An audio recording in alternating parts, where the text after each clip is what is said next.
they should be able to get to the bottom of that with $20 million. And the report's not still pending. The report was released a couple months ago. And I'll put some of this report in these slides. Now, government documentation. The same experts keep showing up on different events, different groups. We see the same faces. We read the same names. We hear from the same organizations with the same government contracts. Evidence of a severe high-temperature corrosion attack on the steel, including rapid oxidation and sulfidation with subsequent intergranular melting, was readily visible in the near-surface microstructure. No mention of that in this report. A liquid eutectic meaning the liquidus limit. When iron becomes liquid, it reaches a liquidus line of binary compounds, like iron is mostly iron and carbon is main constituent of interest. Anyway, when it approaches that melting point or eutectic mixture containing primarily iron, oxygen, and sulfur formed during this hot corrosion attack on steel, no clear explanation for the source of the sulfur has been identified. Was it the gypsum in the drywall sheetrock, as some say, that debunked this? No, that wouldn't attack that. It cannot attack it. Perhaps the deepest mystery uncovered in the investigation discussing the sulfidation and oxidation, yet ignored by NIST. Sulfur is used with thermite to cut fast through steel, and it does a good job of that. It can also take you to the moon. Forensic metallurgy. Intergranular melting capable of turning solid steel girder into Swiss cheese. How does that happen? Can a plane do that? Can an office fire do that? Can gravity do this to structural components? Can gravity and office fires do this to remains of structural components? We have 6 engineers and architects in here. Can gravity and office fire do this? Can it bring members that were an inch thick down to, at the tip, 32nd thick? Can office fires do this to structural members? 1 inch thick column reduced to, what's this, an eighth? 2/8, quarter, down to the tip. Once again, evidence of chemicals or extreme high heat sources. NIST scientific method. Oh, it's a good one. Sarcasm. If the data, FEMA's Appendix C, doesn't support the fire hypothesis, hide it. Official FEMA report states the collapse of World Trade Center 7 had a small debris field as the facade was pulled downward, suggesting an internal failure and implosion. Oh yeah, I agree with that. FEMA reports 2002 authors conclude the specifics of the fires in WTC 7 and how they caused the building to collapse remain an unknown at this time. Also, the best hypothesis, fire plus random damage, then complete collapse, has only a low probability of occurrence. So, once we analyze the data and results, and we can't really come up with an answer that supports the predetermined answer, if the conclusion doesn't support the hypothesis, punt. FEMA casts doubt on their own fire collapse theory and orders destruction of the evidence. Further research, investigation, and analysis are needed to resolve this issue. In other words, we're not going to answer that question. We don't know. Unfortunately for investigators hoping to resolve this issue, much of the evidence has already been destroyed by FEMA. Fox guarding the henhouse.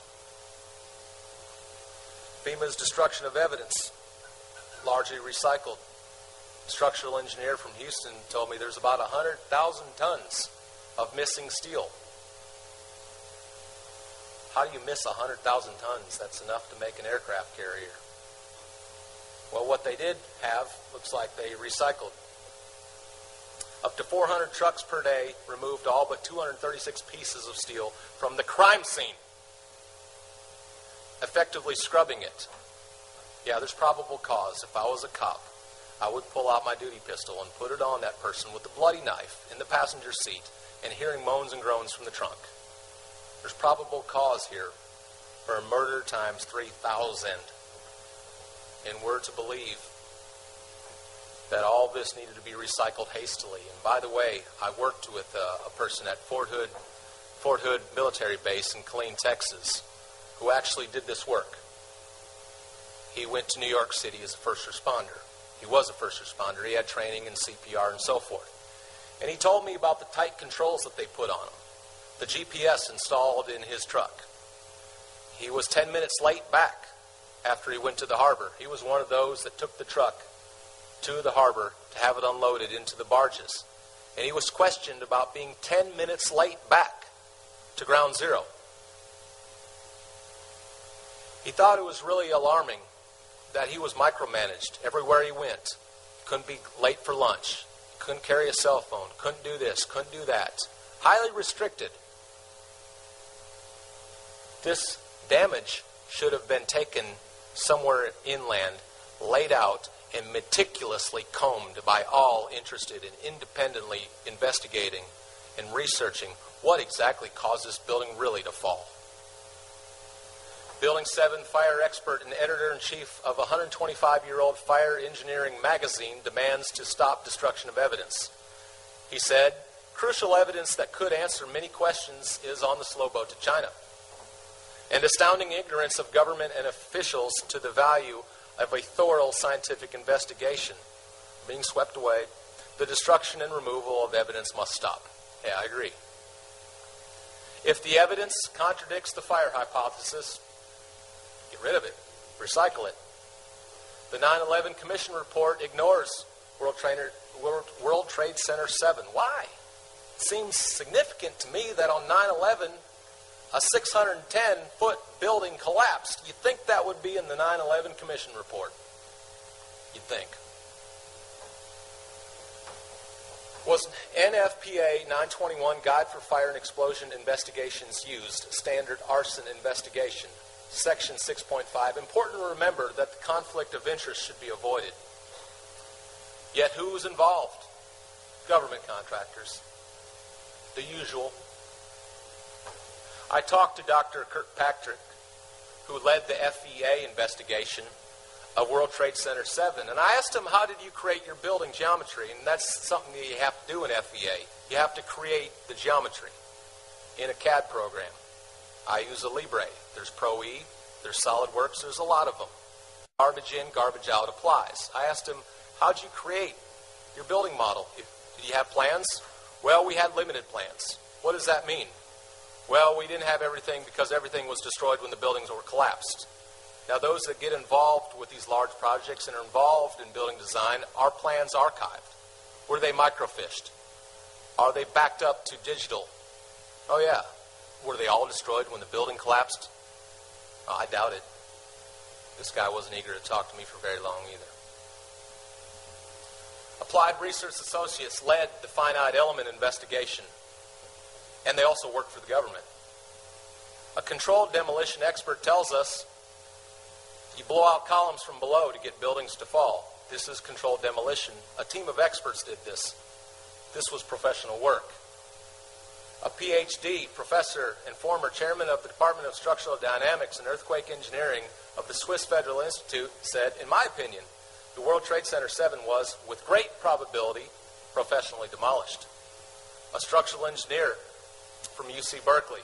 A localized failure in steel frame buildings like WTC 7 cannot cause catastrophic collapses like a house of cards without simultaneous and pattern loss of several of its columns in key locations within the building.